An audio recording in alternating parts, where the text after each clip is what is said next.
The setup right now for this video is being held together by a thread. You would not know it, but I had to set up lights, trying to figure out where to put this fuck-ass camera and the microphone. Trials and tribulations. I'm actually sweating, and I'm more irritable than I was when I started. So welcome back. Welcome to Chin Chin Cinema with me, your host, Paige Valera. It's been a really long time since I've watched a movie, and it's been an even longer amount of time since I watched a movie and wanted to talk about it. So here we are today, celebrating not only that, but my obsession with Curry Barker.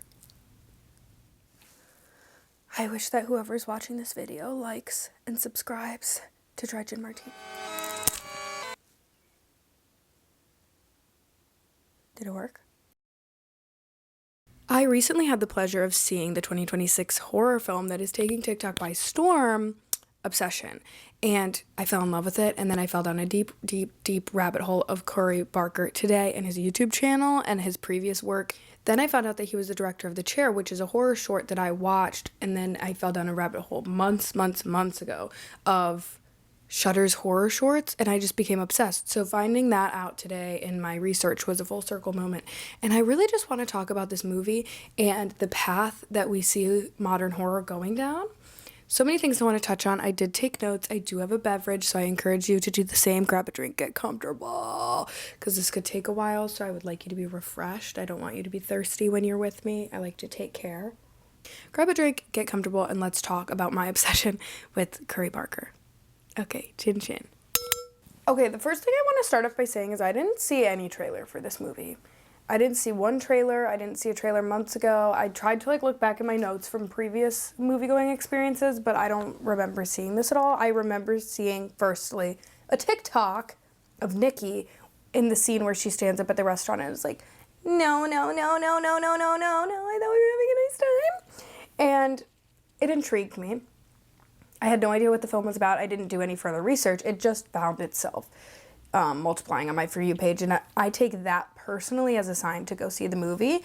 And luckily yesterday I had time, and I went to a matinee, and I walked outside and it was still sunny, and it was magnificent. It was wonderful. I was the only person in the theater, which was really great because I got quite vocal. There were multiple times that I was like extremely uncomfortable in my skin.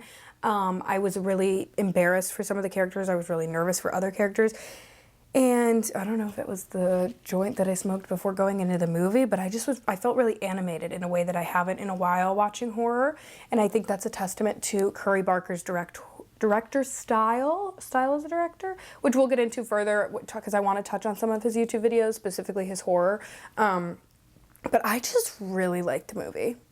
I really enjoyed it. It's been a while since I've watched a horror movie that gave me that kind of electric feeling. I would say it was probably Talk to Me. And what's the other one that I really didn't like? That was really scary. Bring Her Back. Those two, they have the same director. I'll put it here because I can't, of course, remember the name. But like this new genre where it's like almost teetering on the line of satire. Like it's funny and scary at the same time. And I think that's really, really hard to do. With horror, a lot of the time it falls flat, or it just, it takes the turn of like complete horror or complete comedy. And Curry Barker's style of directing and writing allows both to shine through without overshadowing the other. And I really admired that. So I just kind of want to get into the meat and potatoes. I just kind of want to talk about it. And how fun is that? The first thing that I wrote in my notes was that Barker takes real phenomena that is occurring, such as codependency in relationship, the fear of death, purgatory, obsession, envy, like through all of his different works and more. These ideas are already absurd, and then he just makes them even more frightening and even more absurd. One of his YouTube videos that one of his films that I fell in love with today was Milk and Cereal, which is like an hour-long found footage horror movie. Then the premise is like these two guys are in a prank channel, and they keep trying to outshine each other with pranks, but then it takes a really dark turn when one of them is like had this master plan all along to try and take down his counterpart, and I just found that really insane and weird. So let's get into the film itself. This was released at TIFF last year in 2025, so technically it's listed as a 2025 film. Let's just read the description. After breaking the mysterious one-wish willow to win his crush's heart, a hopeless romantic gets exactly what he asked for. However, he soon discovers that some desires come at a dark, sinister price. Okay, so we start off the film with this incredible monologue that just paints a picture for who our main protagonist is going to be. Spoken to us by Michael Johnston, who plays Bear, the lead. I would say, like, him and Indy Navarrete? I'm very sorry. Who plays Nikki. I would say they share like co-lead, but we're really following Bear on his perspective of things that happen after he takes this one wish willow. So the film starts out and you think he's speaking to a romantic partner. He's confessing his love in a very timid way. He's like tiptoeing around his words to express how he's feeling. And very quickly through the monologue, I picked up on the fact that he was not in fact talking to her and he was rehearsing it. I was like, there's no way he's rehearsing this shit in a diner by himself. And then we cut to Cooper Tomlinson, who is Curry Barker's like creative partner on YouTube, and they've made so many films together, and I just think they're brilliant together. They're a duo that we're going to talk about years down the line, and like their names are just going to be paralleled with each other unless they have a crazy falling out, which I'm not manifesting, but I'm just like, you know, I did write a piece on the Safdie brothers. Okay, anyway, so it cuts to Cooper, who plays Ian, and the waitress, and they're like rehearsing, and they're both giving him advice. It took me a second to realize that he had brought the waitress over to speak to them, but then I saw her, Then I saw her uniform and everything, and I put the pieces together. So essentially this scene is Ian coaching Bear on how to profess his love and feelings to their friend Nikki. At the same time, however, Cooper is like, you shouldn't do it when we go to trivia, because that's like the one thing I look forward to in the week, and like we work together, so you don't want to make it weird. He's kind of giving him all these reasons essentially not to do it, and Bear's like, no, I have to, and I have to do it tonight. What was that? Oh my god, I just had a heart attack. Why does it keep falling? I put like 4 fucking strips on it. How do you know that fell if you can't see it? Oh, I wish I knew what I was saying, but it was essentially like, this paints the picture of who Bear is. Bear does not have the confidence to say how he feels without consulting his friends on a very deep, vulnerable level. But at the same time, it's like, you're such a coward, because like, why can't you just tell her how you feel? Like, you're making the whole friend group thing weird. There is a certain level, to me, in my opinion, when like somebody's confessing their feelings to another person and the friend group is like tight-knit and small. Like, that just felt weird to me in general.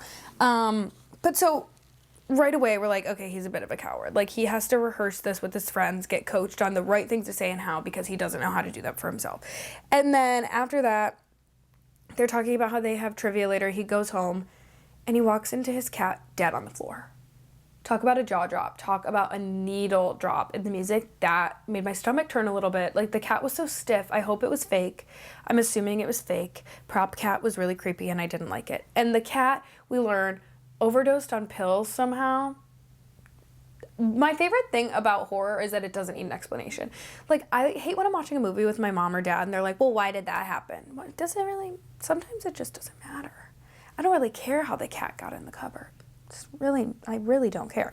Whatever, he's like watching TV, blah, blah, blah, blah, blah. We get the title card of him like sitting on the bed crying. Fast forward, Nikki calls him. And it's like, she calls him while he's stalking her Instagram. And then I had a moment of realization, oh my God, I've been in that exact situation. Not where I've received a call, because nobody calls me. But like, I'm laying in bed stalking somebody and like, you get a premonition or like a message that they're, okay, so that's actually never happened to me. It's never happened to me. I have been on the like side of it where I'm laying in bed stalking someone and I'm like, what if they called me? And that's never happened actually. So we'll just skip past that. So Nikki's on the phone and she's like, are you coming tonight? I have something I want to tell you. Suspicious. So immediately I'm like, does Nikki like him back or no? Because that changes everything. Because honestly, I've told people I like them before, and every time I do it, it ends poorly. So, like, I totally understand not wanting to do that from Nikki's perspective, but I don't think Nikki likes him. Anyway, so they're on the phone talking about going to trivia. He never brings up the fact that his cat died. He's just kind of like, I got all this stuff to do. Like, what? Grieve your cat? What? He can't even be honest about, like, the reason he can't go to trivia. So it's just, like, he's already aggravating as a person, and his name is Baron. Goes by Bear. On the phone, Nikki mentions she drops her crystal necklace in the toilet while they're on the phone. That to me, in my psychotic spiritual brain, would be like, I was on the phone with you and my crystal necklace fell off. Premonition that you're bad juju and I don't want you around me. It's like if you drop your keys right in front of the door. Whoa. I was just about to leave the house. What's going on? What's going on? So anyway, the crystal necklace falls in the toilet, inciting incident, because guess what? He gets his ass to the store to get her a replacement crystal necklace, which also in my spiritual brain, I'm like, don't do that for somebody. Like, let the crystal come to them. Don't bring me a crystal because now it has your energy on it, not mine. Anyway, he ends up going to trivia because she's like, I have to tell you something in person. And he's like, okay. He stops at this crystal shop to find her necklace. While doing so, he finds this One Wish willow, which I just want to talk about production design for a moment. And the reason I bring this up is because it's going to come up later. So watching Curry Barker's YouTube videos and seeing his style of creating a world of horror, the lighting is so incredibly important. And I really want to commend him and just talk about and give flowers to the lighting in this film, because knowing the budget that they shot on, knowing his experience, whatever, like, this is big budget horror, and it's something a lot of actual big budget horror doesn't do. They reveal so much, and like having these tight spaces and like really focusing on these only 4 main characters, it just makes the world so heightened and the stakes so much higher, especially considering what happens later on in the film. But the lighting constantly used throughout created even more eeriness and made me scared to be alone in that theater, because like the darkness was used in a great way to push the story forward. And I say that because like even the lighting in the crystal shop was like eerie and like earthy. And then I loved how he gets this One Wish willow and he's kind of asking a few questions. I don't know why he doesn't read the box, but he's asking a couple questions to the clerk, and she's like, I don't know, dude, just like make a wish. People come back all the time. And he's like, why? Because it came true or because it didn't? And she's like, yeah. Because honestly, like, she never says herself, like, I made a wish. Unless she did, and I'm lying to you. But if anything, you would know, and you'd be... That's like me at work when somebody asks me if I've tried something and I haven't, but I like, just kind of... I just kind of like, I've heard... Yeah. It's good. Have you tried... Well, No, but some people have told me it's good, so that just kind of means that it's good until I try it and figure it out otherwise. Like, it was just so skittish and, like, weird, and I thought that was a great way to also highlight his cowardice behavior, because, like, ask more questions. Don't buy it. Read the box. Like, you're a grown man. So we go to the One Wish willow, then we go to trivia night, blah, blah, blah, blah. We meet Nikki for the first time. Now, Nikki is beautiful. She's radiant. She's a cool girl. She reminded me of my good friend Sam Weber. Sam Weber is the kind of girl that walks in the room and everybody's heads turn because she's so effortless. She's so cool. She's so genuine. She's so compassionate. I love her.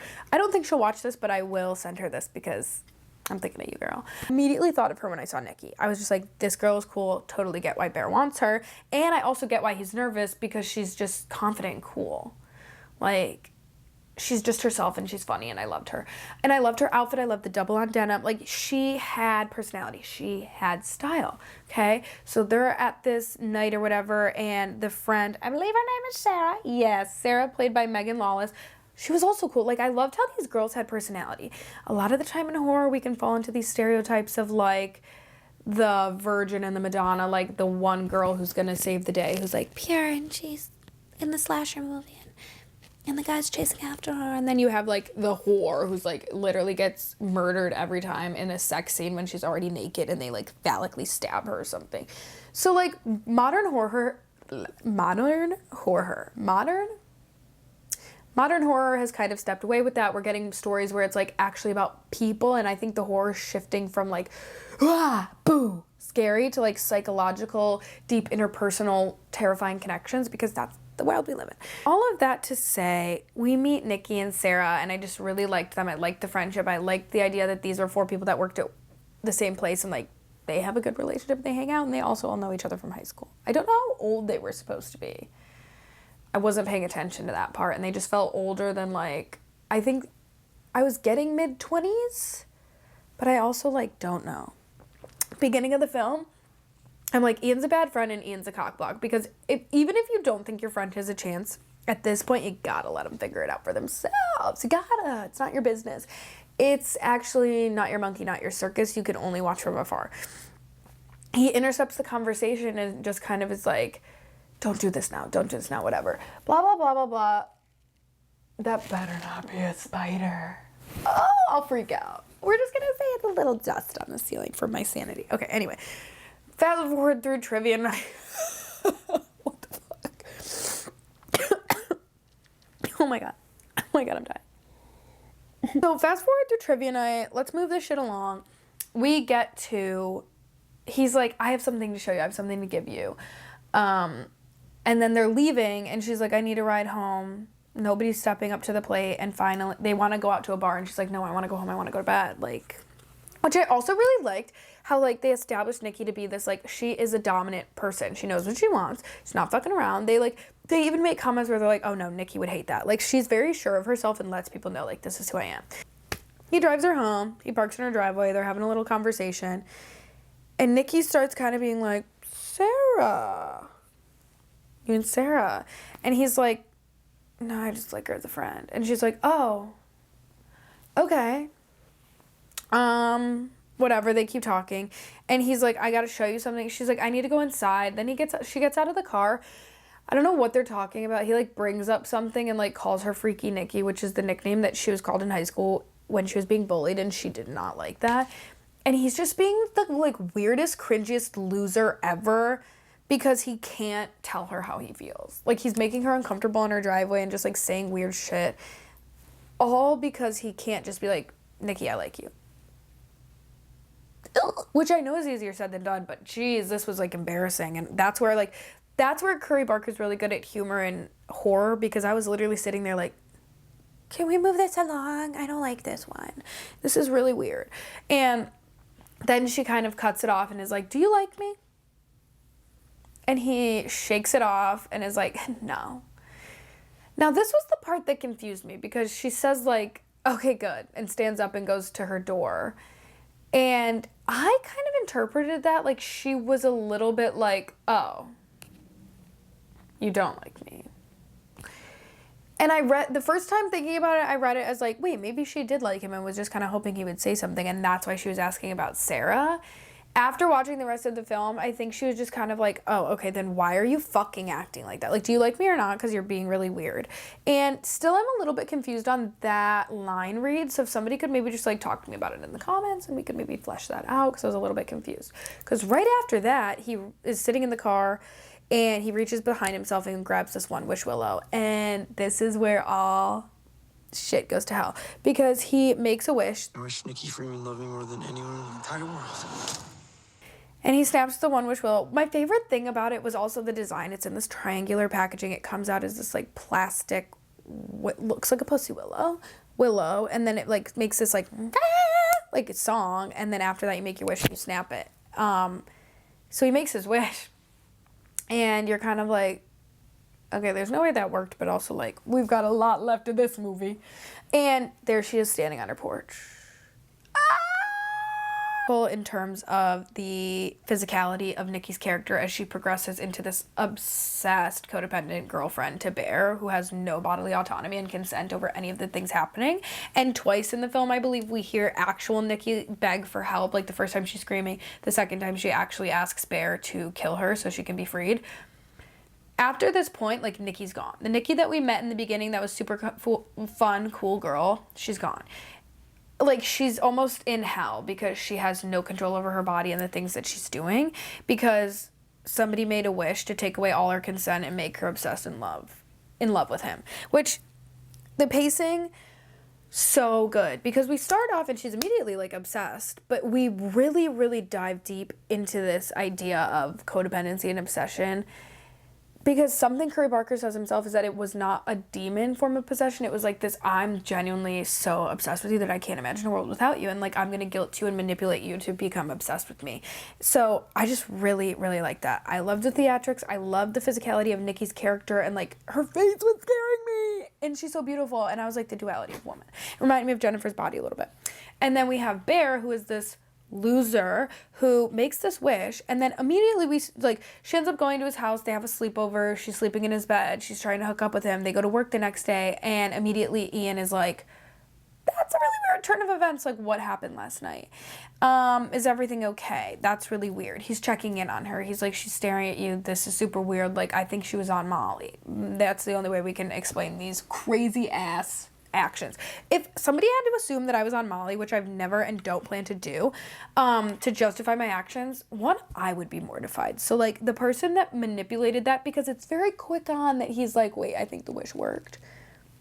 He doesn't do anything to stop it. And that's the theme, that's the thread line that takes us all the way to the end of the film, is that he doesn't want to stop it.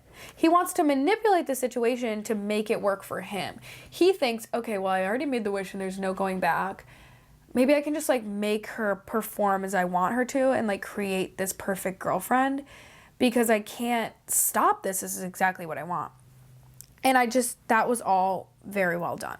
So going back to that, in terms of going back to the plot, follow as Nikki and Bear continued on this path of, like, very weird codependent relationship where, like, Bear is almost puppeteering her, because it seems like she's completely out of control. And then you remember it's like, this is all because he wished for this. Like, this wasn't inside Nikki. She didn't have a crush on him and it's, like, being illuminated and, like, heightened. She didn't like him, and now she's, like, being forced against her will to like this man, and she becomes this crazy, like, creature, and it was really creepy and scary. And we watch as, like, her style completely changes, and everything is just, like, too akin to loser Bear and his desires. And while that's happening, his friends Sarah and Ian are raising red flags. They're like, are you taking advantage of her? Is she taking advantage of you? Like, this all happened really quickly, and she's saying her dad has cancer, and that's why she's acting and reacting like this. And it's, like, almost this, Bear latches on to the fact that Nikki says her dad has cancer and is like, oh, that's why she's acting irrational. Like, I was there to comfort her, and now we have this relationship. It's very beautiful. Like, this is what I want. And the friends are like, no, that's kind of weird, because she's lying about her dad having cancer. He's the picture of health, and this all happened within a day, and guess what? She's hooking up with Ian. Whoa. That's where I had, like, this was a mic drop moment, because it justifies in the beginning why he's hesitant to give his friend the confidence and the permission to ask Nikki out. It also explains why he intercepted the conversation at the bar, and why he was like, I'll take her home the next day after work, or, like, what's going on with her, because he genuinely cared for her. Even if they were just fucking on and off for a couple of years, like, they had a genuine connection and relationship. So of course to him it would be weird. My favorite was the conversation when Ian's on the phone with Bear, and he's like, I don't know if this is, like, or maybe it was Sarah. Somebody calls Bear and is like, I don't know if this is Nikki trying to get back at Ian for them hooking up or something, or, like, what's going on, but it's just, like, and he, like, can't fathom that people are questioning this. We go from night to day, and she's all over you.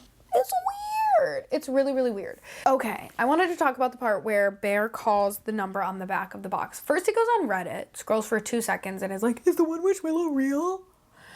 Because Nikki's acting extremely, extremely crazy. Crazier than she had, like, the previous couple of days, and now he's really starting to worry. How generous.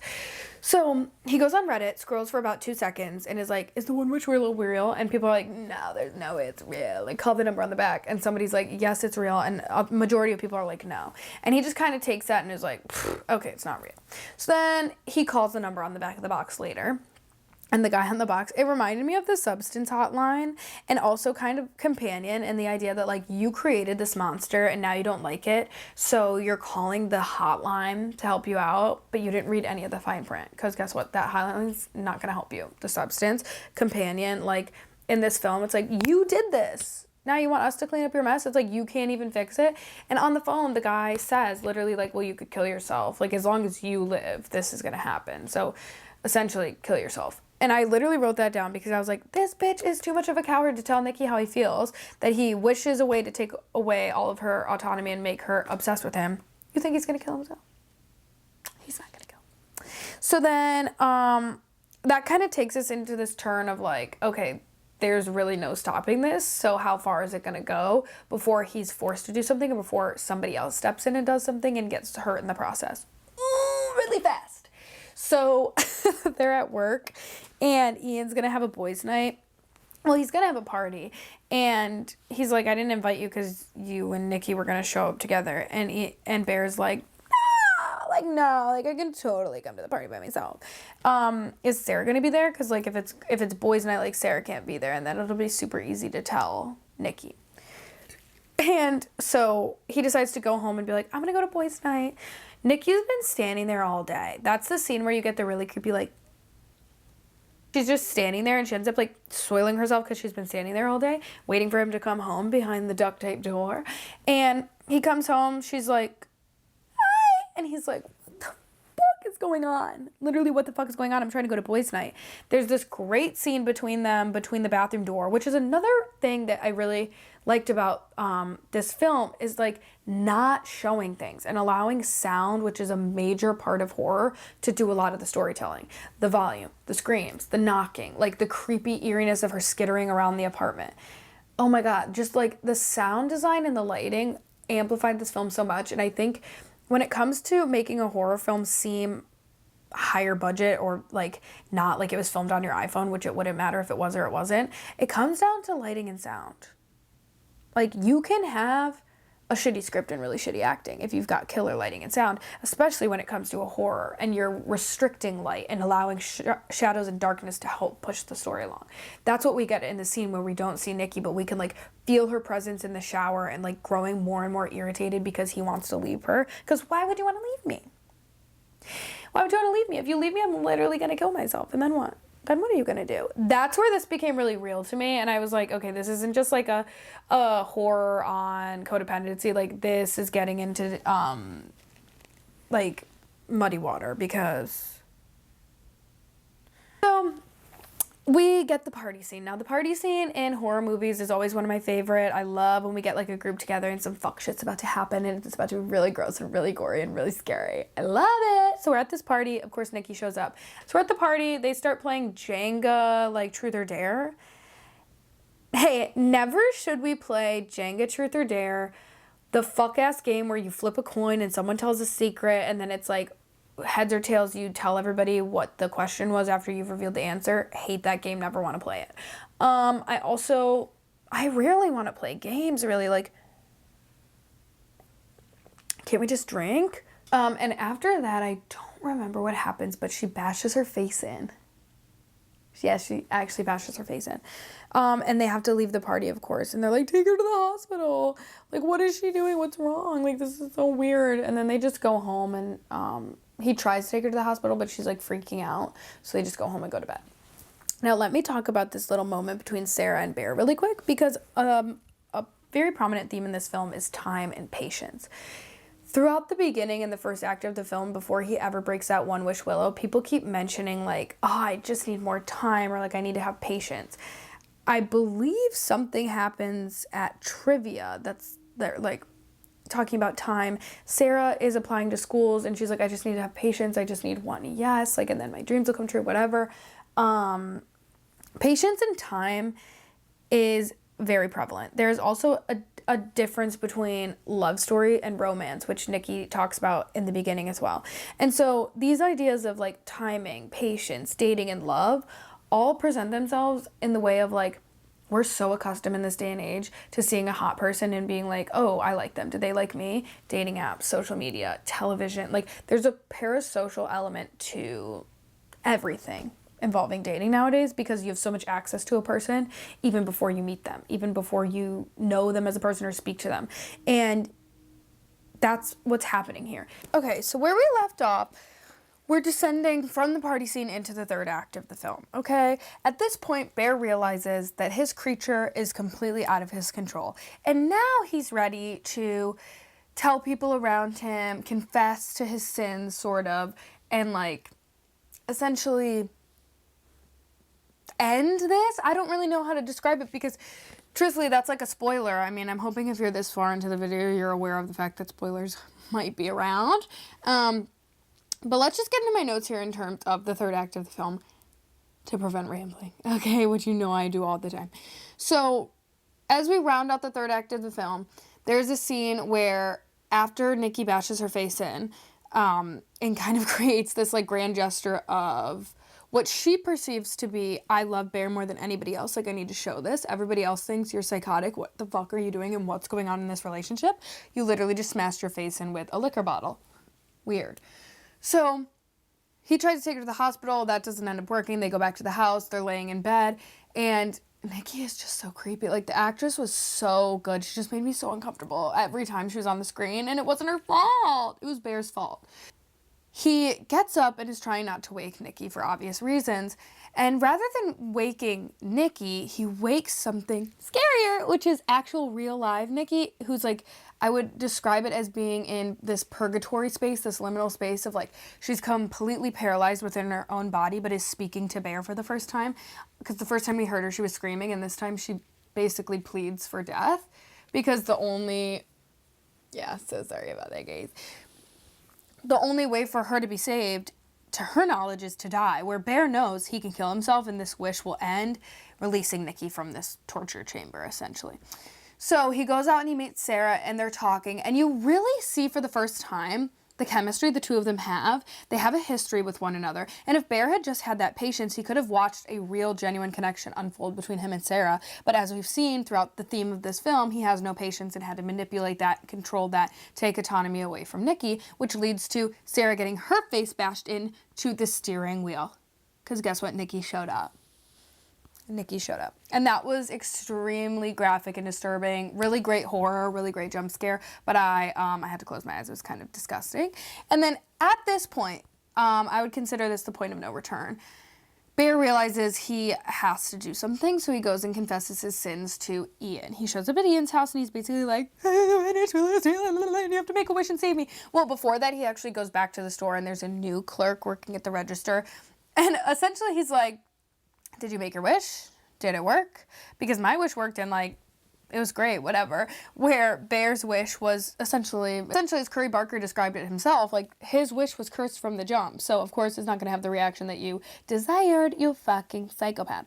And so that scene was really funny to me. I just really loved the production design of that crystal shop. I thought it was so interesting. So he goes and runs to tell Ian, here's a one wish willow. It's whatever you wish for is going to come true, so I need you to wish that I never made my wish. Like, this man is so aggravating and so annoying, because if you told me that, obviously I'm not wishing for that. I'm wishing for, what does Ian wish for? $1 billion.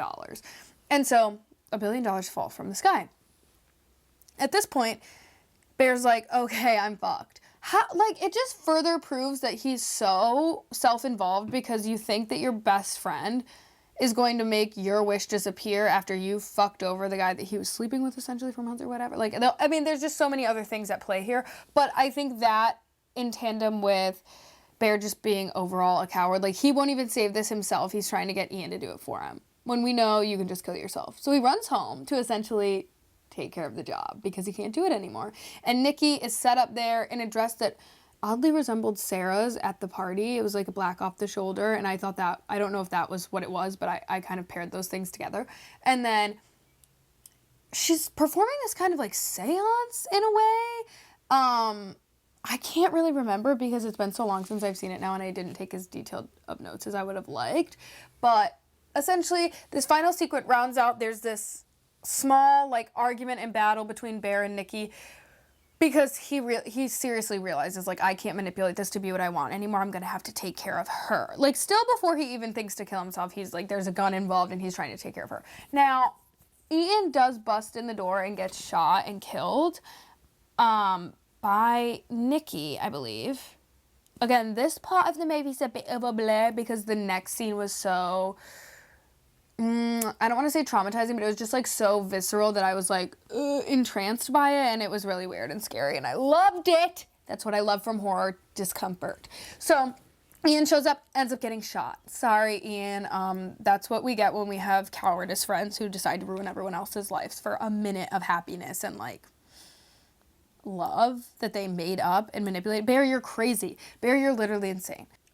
There's the little like tussle with the gun. Bear goes into the bathroom. This was my favorite scene in the film. He's in the bathroom and he's trying to like figure out where to shoot himself, and he's like it's like he has no idea. He has no idea. He doesn't know anything. He's like touching his he's touching his chest and then his head, and he like doesn't know what to do. It's very clear that he's not going to kill himself. But the look in his eyes, like, what a performance. I was so uncomfortable watching this man come, because I mean, as horrible as what he did is, watching somebody come to that decision of like, I'm going to take my own life, it is really disgusting and very upsetting, and it was performed extremely well. But of course, Bear, true to his nature, is a coward, and he can't do that. So what does he do?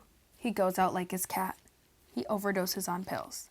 But not before trying to throw them up, because again, the root of his being is this like insecure coward, which I think is fabulous. And I'm watching Lurker. I'm almost done with it, but I'm going to talk about that in another video. The main character, Maddie, very similar to Bear, and also, I can't remember, Jack Quaid in Companion. It's like all of these men have such fragile egos and are incapable of saying how they feel, and are incapable of communicating with women or just people in general, because they've made up all these anxieties and insecurities in their head, as we all do to some varying degree. But then they use that to manipulate relationships to feel better about themselves. And when it doesn't go the way they want, because at the end of the day, truth will always prevail, they freak the fuck out. Like, it's insane to me. So I wrote a couple things here. After that, he goes out and we hear a snap. A snap as if somebody made a wish. But Ian's dead. And the only person outside that door is Nikki. And I'm not giving the ending of this film justice, which is why I just need to reiterate, you need to go see it for yourself. Maybe on a first date. Set the vibe. Set them high. Okay.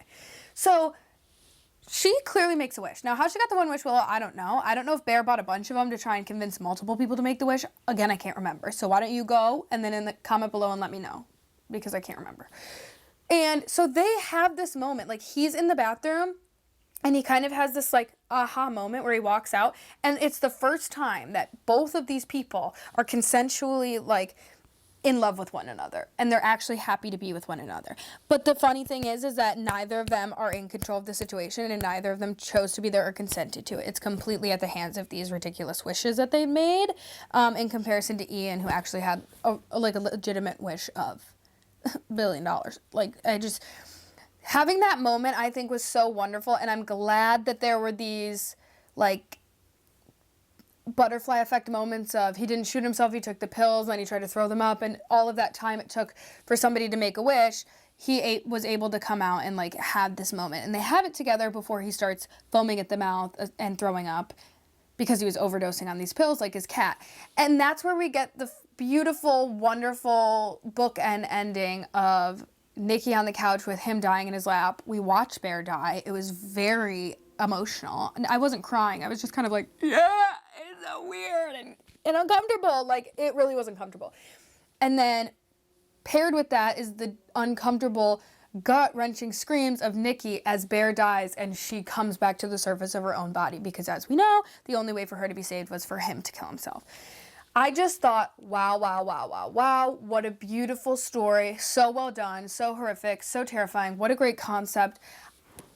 I mean, I don't love the idea of everything being turned into a multiverse, but I think there is a really good foundation for more stories to be told here, especially considering, like, this is what happens when you wish for something to take away from someone else. Like, the clerk didn't wish for that, clearly, because he was thrilled about his wish. Let me just go through and breeze through my notes here. Dun, dun, dun, dun, dun, dun.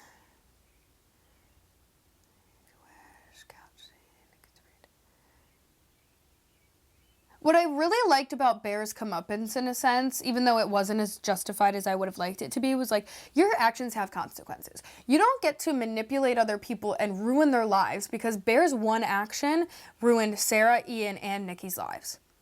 All selfishly so he could have, a moment of fraudulent love with a girl that he was too cowardly to, like, tell his feelings to, even though they've been friends for years, and she gave him the floor to say it to her. Like, that just really bothered me, especially considering the fact that Nikki was such a strong and decisive character. And I think that was necessary, because otherwise her arc wouldn't have been so drastic when she goes from being this, like, everybody knows how she is, she's strong, she's confident, she's cool, she knows what she wants, and then all of a sudden she's at bear's beck and call, like willing and able to do anything that he wants, and nobody knows that it's because he made a wish. So it makes sense that everybody was raising these red flags because she was a decisive character. And I think that also plays into when you see your own friends who you know to be independent and strong get into a relationship, what there's nothing wrong with getting into a relationship, but when you give up all of yourself for somebody who's not giving up anything for you, it's noticeable. And I think that's what leaves a bad taste in people's mouths.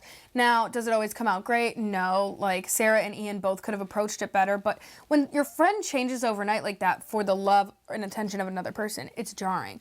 And I think Curry Barker, in tandem with a million and other themes, really nailed that bit on the head. And I really, really liked that. I just really enjoyed the film, and I love, love, love Curry Barker's YouTube channel. So I encourage you to watch that as well.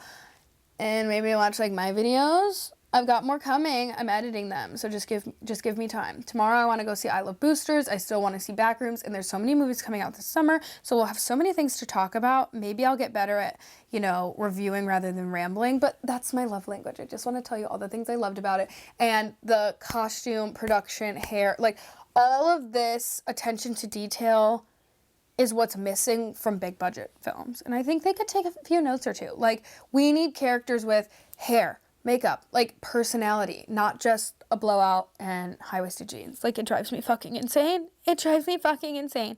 Okay. All that said, thank you so much for watching. Like and subscribe if you feel like it. If you don't, I will still be here. I will still be watching movies because that is what I do. Okay? Blogs are out. The DGM magazine was released last month. My European DGM Digest is coming out soon. Like, I don't need to, like, flash my life to you, but there it is for you really quickly. So thank you again for watching. Till next time, stay flirty, stay thirsty, watch more movies together, make more movies together. Sorry that I whizzed past this ending. I really liked the video I filmed, and then my camera died. And I tried to film the rest of it on my phone, and the lighting was so terrible that I just had to redo it, and my energy was depleted today, and I had to get it done. So I don't know why I'm telling you that. It's really none of your business. But anyway, okay. Chin chin. I wish Nikki Freeman loved me more than anyone in the entire world.